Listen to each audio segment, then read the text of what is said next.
आप मुझे खून की स्मेल दीजिए, मैं तुम्हें आज़ादी दूंगी। है गाइस, अभी 7:30 बज रहे थे। तो जैसे कि आज फ्राइडे भी था तो नहाना भी था, तो अभी मैंने कहा बाल में थोड़ा सा कुछ लगा लेते हैं जिससे कि बाल थोड़ा सा सॉफ्ट हो जाए और उसके बाद थोड़ा सा अच्छा हो जाए, कि बाल बहुत ज़्यादा ख़राब हुआ था। अगर ये जानना है कि मैंने बाल में क्या लगाया था तो इसका भी मैंने अलग से वीडियो बनाया, वो भी मैं कमेंट कर दूँ, पिन कर दूँगा या फिर डिस्क्रिप्शन बॉक्स में दे दूँगा, वहाँ से आप लोग जाके देख सकते हैं।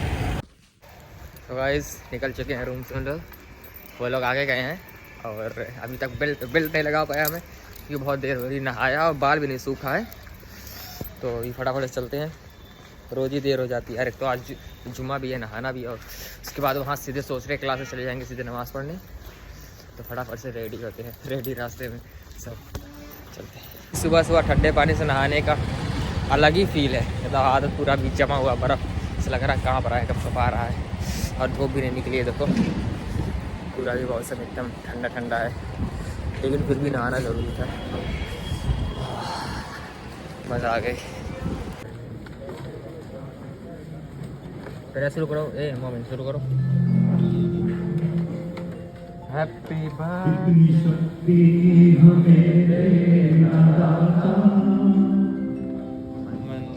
मन का विश्वास कमजोर होना,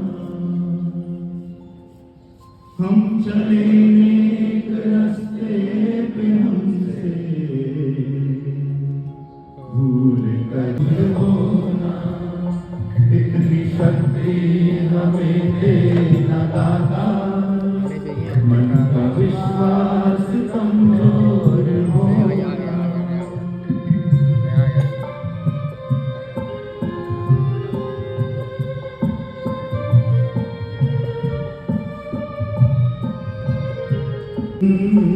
अपनी करुणा का जल तू बहा के कर दे पावन हर एक मन का होना, हम चले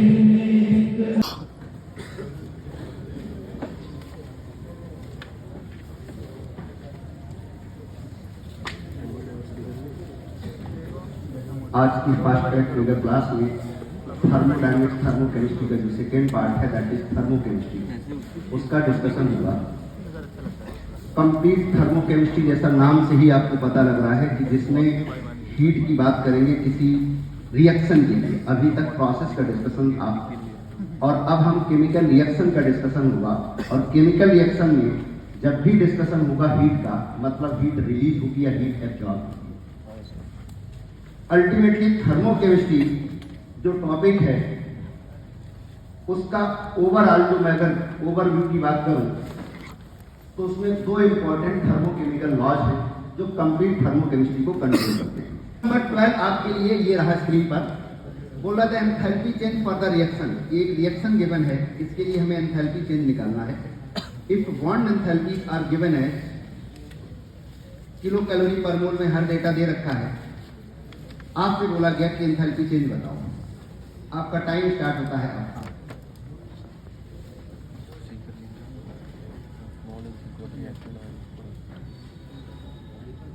ब्रह्मास्त्र नंबर 3 यूज करो, आंसर निकालो। पर्पज होता है कि दैट इज फ्यूल की इफिशिएंसी।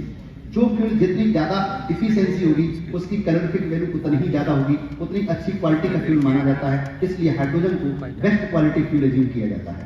और फिर मैंने इसका भी एक एप्लीकेशन ब्रह्मास्त्र दिया था कि जब heat of combustion her reactant product का गिवन हो तो summation of heat of combustion of reactant minus summation of heat of combustion of product. ध्यान रहे हाइड्रोजन का कंबशन होगा, वाटर का हीट ऑफ फॉर्मेशन रिएक्शन होगी, बात एक ही है। ध्यान रहे सी ग्रेफाइट का हीट ऑफ कंबशन होगा और वाटर का CO2 का हीट ऑफ फॉर्मेशन होगा, दोनों की बात एक ही है। फिर टर्म डिफाइन किया था एंथैल्पी ऑफ ट्रांसफॉर्मेशन। ट्रांसफॉर्मेशन में फेज ट्रांजिशन होता है, एक मोल H2O सॉलिड को लिक्विड में कन्वर्ट करें, एक मोल तो इसको बोलेंगे एंथैल्पी ऑफ फ्यूजन, और एक मोल अगर हमेशा ध्यान रखना एक मोल लिक्विड को वेपर में कन्वर्ट करें एंथैल्पी ऑफ वेपोराइजेशन, और एक मोल सॉलिड को अगर हम लोग कन्वर्ट करें डायरेक्ट वेपर में that is called enthalpy of sublimation. लेकिन ये always occurs at sublimation temperature. उसकी बात करेंगे तो फ्यूजन टेम्परेचर, वेपोराइजेशन की बात करेंगे तो बॉइलिंग पॉइंट पे होना चाहिए, और साथ में कांस्टेंट स्टैंडर्ड प्रेशर 1 बार होना बहुत जरूरी है। फिर हमने एक टर्म डिफाइन किया था जिसको नाम दिया था एंथैल्पी ऑफ न्यूक्लिएशन। न्यूट्रलाइजर यहाँ स्ट्रॉन्ग एसिड स्ट्रॉन्ग बेस का अपने सिलेबस में है।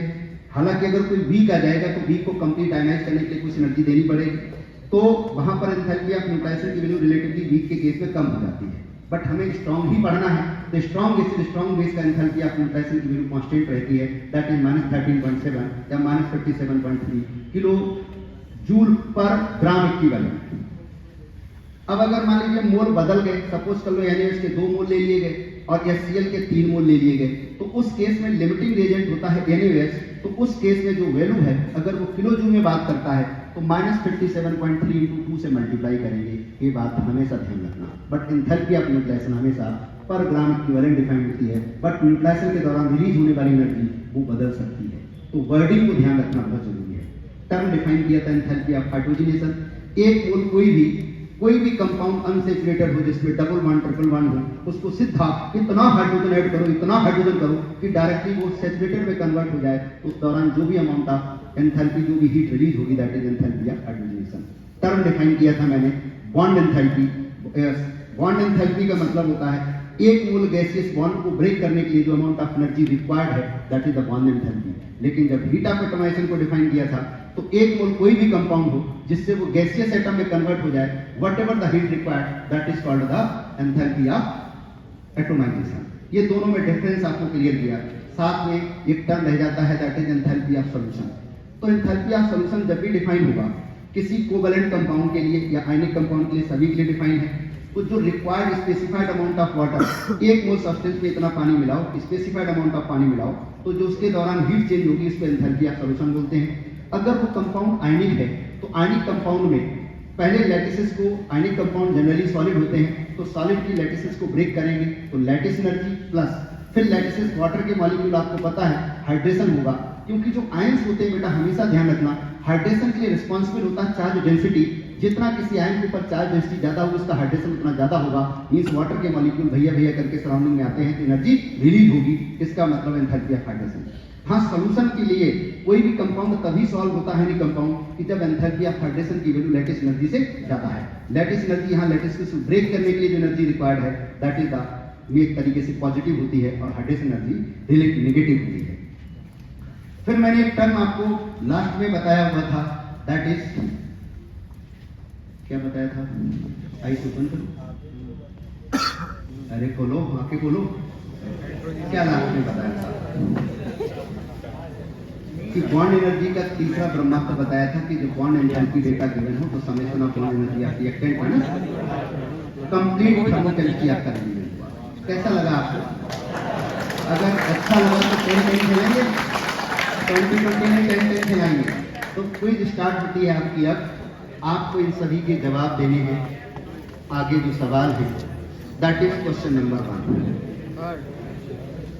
For the reaction 3O2 gaseous will give you 2O3 gas, delta is positive, we can say O3 is more stable than O2, O3 is less stable than O2, both are equally stable, formation of O3 is H2। कौन सा correct होगा बेटा? Delta is positive है, energy देनी पड़ रही है, कोई जा नहीं रहा है, उसको बाहर निकालने के लिए धक्का दे। This is having zero standard molar enthalpy of formation. Second पक्का? अच्छा, अगर मैं एंथैल्पी ऑफ फॉर्मेशन की जगह, वैसे बिल्कुल सही आंसर है आपका, क्योंकि मैंने फिर वही सेंटेंस रिपीट कर रहा हूं, जो जिस फॉर्म में रूम टेम्परेचर पे रहता है उसका enthalpy of standard enthalpy of formation and standard Gibbs energy of formation की वैल्यू 0 होती है। तो ये हो जाएगा। अगर मैं यहाँ डेल्टा GF नॉट बोलता तब भी आप आंसर सेकेंड टिक करते। सेकेंड इस टाइप से आपका थर्मोकेमिस्ट्री और थर्मोडायनेमिक्स 2 लेक्चर में कंप्लीट हुआ। Wish you all the best. कैसा लगे टॉपिक आपको? तो आपका जो सेकेंड वाला जो मीन्स ये 2 टॉपिक हुए 11th वाले हैं ना, तो इसमें जो पहले पेज वाला मेजर होने वाला है वो सिलेबस कवर हुआ, और बाकी जो जैसा भी होगा वो आपको नोटिस में आ जाएगा, है ना? हाँ? क्या रेडॉक्स रिएक्शन, वो जो भी होगा वो आपको बता दिया जाएगा। जो भी टॉपिक होंगे उसके लिए आपके पास नोटिस मैसेज जो भी है वो आना है।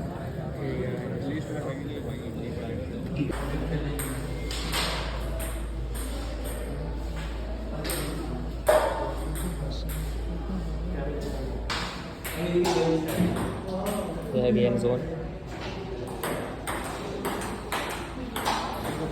भाई क्या बहुत तेज़ भूख लग रही है गाइस।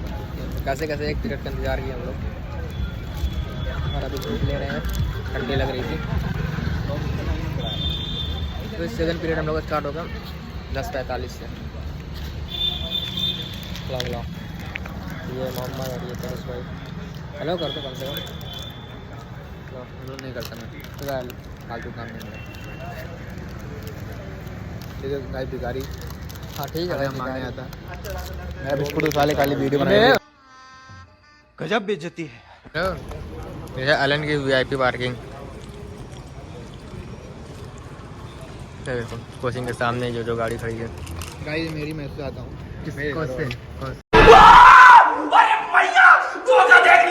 Audi A9। अभी सर आके ना तुम्हें ऑडी निकाल देंगे तुम्हारी। वो शक्ल देखो उसके बाद फिर एक बार उसको देखो, मैच कर लो पहले, एक बार मैच कर लो। अच्छे लगने की बात नहीं है। ये हमारे सर जूलॉजी पढ़ाएंगे। अभी बच्चे आ रहे हैं टाइम।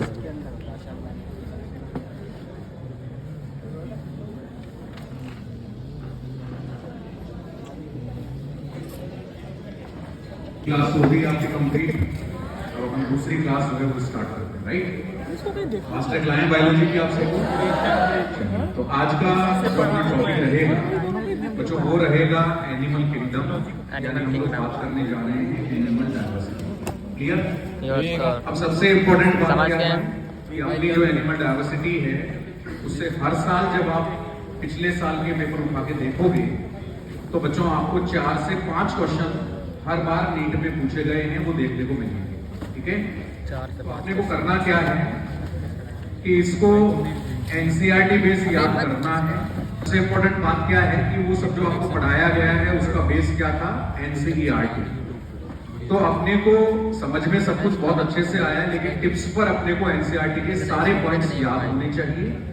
इसलिए हमने पूरी की पूरी जो एनिमल डाइवर्सिटी है उसको फास्ट ट्रैक में इस तरीके से अरेंज किया है कि आप सब लोग जब उसे 2-3 रिवीजन दोगे लगातार, एक तो रिवीजन यहाँ हो जाएगा, एक घर जाके उसको तुरंत रिवाइज कर लेना, और एक आप संडे को जब टाइम मिले तब उसको रिवाइज करना। 3 रिवीजन में आपको जो 40 से 50 स्लाइड यहाँ पर देखेंगे वो सारी टिप्स पर याद हो जाएंगी।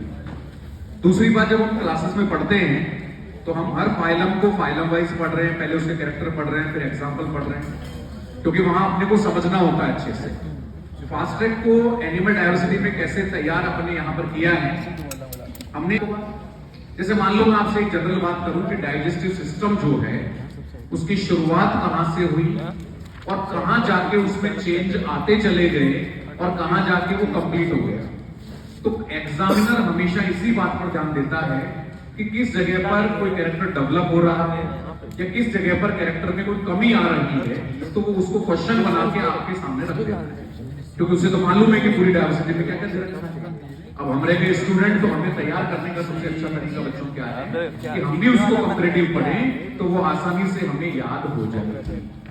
क्लियर? तो आप सभी लोग एनिमल डाइवर्सिटी, एनिमल किंगडम वाली अपनी फास्ट ट्रैक को खोल के रखें और साथ में अपनी पेन पेंसिल को रखें और साथ साथ अंडरलाइन करेंगे, मेरी तरफ देखते रहेंगे, सुनते रहेंगे और उसको याद भी करते रहेंगे। क्लियर है? तो चलिए बच्चों हम शुरुआत करते हैं एनिमल डाइवर्सिटी। देखो डाइवर्सिटी को आप जब भी याद भी देते होंगे, क्योंकि देखो बच्चों शार्क फिशेज में भगवान ने एक कमी छोड़ी है और वो कमी है एयर ब्लैडर उनकी बॉडी में नहीं होता।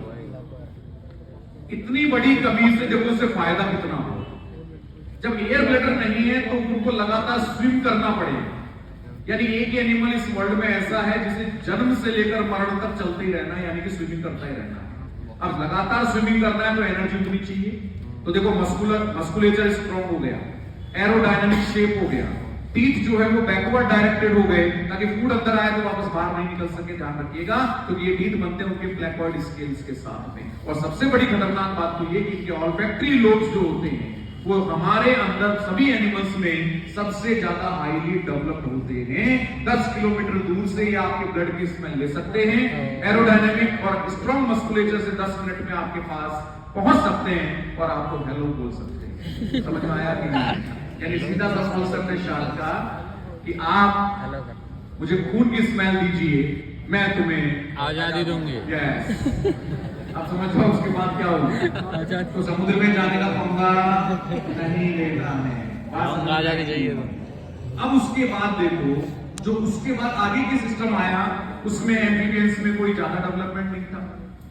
रेप्टिलिया के बाद जब एव्स आए, तो जब हम एव्स के अंदर पहुंचते हैं तो वहां आपने देखा होगा कि बीक जो है वो टूथलेस हो गई, वो टूथलेस हो गई। तो अब उन्हें फूड को सीधा अंदर लेना पड़ा, तो जगह बनानी पड़ी, नाम आ गया क्रॉप। इससे अपना रिवीजन भी हो जाएगा। बोल रहे हो आपको तो वैसे ही याद है इंटेलिजेंट बच्चों को, आपको भी याद हो जाएगा। ये बात हम किसी मैंने उनको भेजो जो कमी की। पीछे याद चलो शुरुआत करते हैं स्पेशल कैरेक्टर ये जो भी याद है। सर आप वाले सर को भेजो। देखो सबसे पहले स्पंज की बात करते हैं। अंदर कैविटी है स्पंजोसील। कोई बात नहीं। यस, अंडरलाइन करते जाओ। ऑस्ट्रिया से पानी स्पंजोसील में आया, ऑस्ट्रोल से बाहर निकल गया, सिस्टम बना वाटर कैनाल सिस्टम। कैनाल के ऊपर लिखो और करके ट्रांसपोर्ट, इसे वाटर ट्रांसपोर्ट सिस्टम भी कहते हैं, ध्यान रखिएगा। ये वाटर ट्रांसपोर्ट सिस्टम है, वाटर कैनाल सिस्टम है, ध्यान में रखना है। मैंने कहा था कैविटी की पेरिफेरी में कुछ सेल्स हैं जिनका नाम कॉलर सेल है या कॉइनोसाइट सेल है, जो फूड को एंगल्फ करेंगी, वहां से ये सब उसी में डायरेक्ट ध्यान में रखिए। फिर दो टाइप का सब्सक्राइब कर लेना गाइस। सेक्सुअल टाइप है और बच्चों गैमेट फॉर्मेशन यहाँ होता है, इसलिए बाइसेक्सुअल में आया है, पिछले कैरेक्टर पर बन जाए हर्माफ्रोडाइट है, ध्यान रखना। तो दोनों बॉडी आपको फ्रेगमेंटेशन भी है और बच्चों गैमेट फॉर्मेशन भी देखने को मिलेगा। बताइए पहला एग्जांपल कौन सा है? कॉमन नेम क्या है? दूसरा एग्जांपल क्या है? कॉमन नेम क्या है? तीसरा एग्जांपल क्या है? कॉमन नेम क्या है? जितना बोलोगे उतना याद हो जाता है और कोई इसका पर्पस नहीं। आगे बढ़ते हैं सिलेंट्रेटा की तरफ। अंदर जो कैविटी है वो सिलेंट्रोन है। अंदर कैविटी सिलेंट्रोन है या उसे गैस्ट्रोवेस्कुलर कैविटी भी कहते हैं। गैस्ट्रोवेस्कुलर कैविटी भी उसका नाम है, ध्यान रखना। अब सबसे खास बात ये आई कि सिलेंट्रेटा नाम क्यों आया? सिलेंट्रेटा का दूसरा नाम था निडेरिया। और बच्चों निडेरिया में निडेरिया वर्ड कैसे आया? क्योंकि वहां स्पेशल स्टिंग सेल मिलती है, अंडरलाइन कर लो, जिनका नाम है नीडोब्लास्ट और नीडोसाइट। इनमें कैप्सूल भी मिलेगा आपको, सेल बनी हुई साइड में। कैप्सूल का नाम है निमेटोसिस्ट। डायग्राम में देखिए, निमेटोसिस्ट को अंडरलाइन करो। तो नीडोब्लास्ट और नीडोसाइट ये तो सेल का नाम है और निमेटोसिस्ट इसके कैप्सूल का नाम है। ये बात आपको ध्यान में रखना है। ये सेल मिलती कहां है? अंडरलाइन करो फर्स्ट लाइन में, टेंटाकल एंड बॉडी वॉल दोनों पे मिलती है। टेंटाकल एंड बॉडी वॉल, इन दोनों पर आपको नीडोब्लास्ट देखने को मिलेगी। और तीसरा लाइन अंडरलाइन करो फंक्शन का, defence, offence and encourage. Defence का, ऑफेंस का, एनकरेज का काम करेगी। एनकरेज का मीनिंग होता है बच्चों अटैचमेंट विद द सबस्ट्रेटम। ये किसी भी सबस्ट्रेटम से हाइडा जुड़ सकता है, वाला मेंटेन रखने वाला ही डॉक्टर बनता है। बाकी सब दोबारा याद देखते हैं अगली बार मेरे क्लास में। खाना खाना डिसिप्लिन। ध्यान रखना। सेकंड एग्जांपल उच्च common name. Third example common name, याद रहेगा। आइए एनलिडा पे चलते हैं। देखो मैंने आपसे कहा था कि अब जब ये जमीन पानी से जमीन पे आए तो इनमें थोड़ा थोड़ा मूवमेंट देखने को मिला। उसका रीजन था बॉडी वॉल में लॉन्गिट्यूडनल और सर्कुलर मसल्स का प्रेजेंट होना। अर्थवॉर्म जब चलता है तो पहले 9 सेगमेंट में कॉन्ट्रैक्शन करता है और कॉन्ट्रैक्शन करके उसको आ रही है सर। कहाँ से आ रही है सर एक बार और बोलना, चेक करते हैं। आ रही है।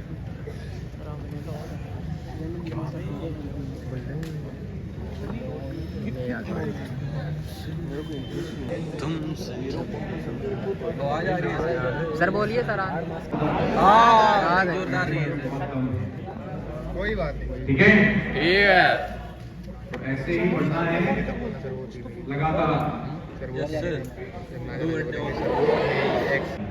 अब सुनो बेटा, हम आगे रेंगने वाली लाइन पर, टेरेस्ट्रियल लाइन पर, क्रिटिकल लाइन पर।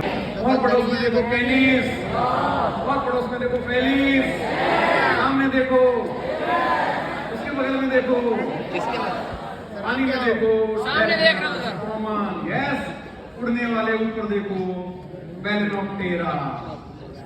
पानी में भी उड़ने वाला है, जरा ढूंढ के बताओ। जो आगे खड़ा है। याद आ गया? पैंथेरा टिग्रिस कौन है? पैंथेरा लियो कौन है? जो आपके सामने ये कहानी है इस पूरी एनिमल किंगडम की। और उसके बाद आते हैं कुछ क्वेश्चंस जो आपको होनहार विद्वान और इसी में जानना है कि नीट पास आने वाला सर घर जाना है। तो हमें तो सर्वश्रेष्ठ मूड में शामिल होना नहीं है, सिंपल टाइप के आप उसका आंसर दोगे, ठीक है? सर पोल बनेगा क्या इसका?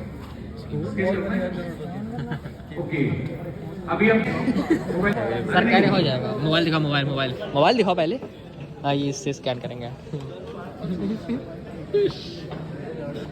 सर कुछ पूछ रहा है? सर डाउट है। डाउट आ गया। दिखाओ फोन। डाउट आ गया सर। सर इतना टाइम लगा रहे हैं सर। अस्सलाम वालेकुम भाई। पढ़ने चले। और डायरेक्ट क्वेश्चन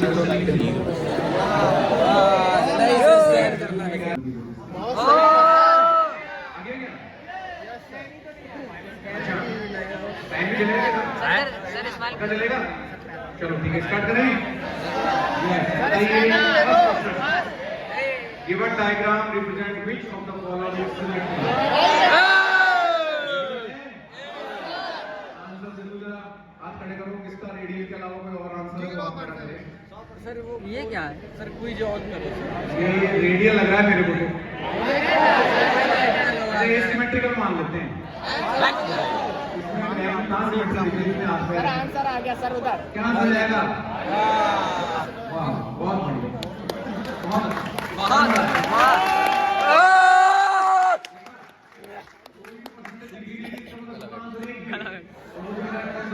आगे बढ़िए। नेक्स्ट क्वेश्चन, प्लानेरिया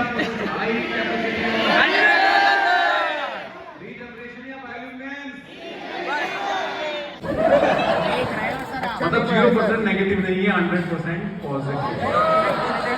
तो बच्चों, बहुत अच्छे से आपने मेरे साथ साथ क्लास अटेंड की है, इसलिए आपका बहुत बहुत धन्यवाद। और आप सभी को ये आशीर्वाद है कि आप सब लोग मेडिकल कॉलेज पहुंचे। लेकिन मेरी बात याद रखना, एनसीईआरटी में सिर्फ 360 पेज बचे हैं। 11th काउंट कर लेना, सबने क्वेश्चंस निकाल देना। 360 पेज हैं, 360 नंबर लेके आने हैं, तो उसकी तैयारी शुरू कर दो। हर पेज की हनुमान चालीसा बना दो।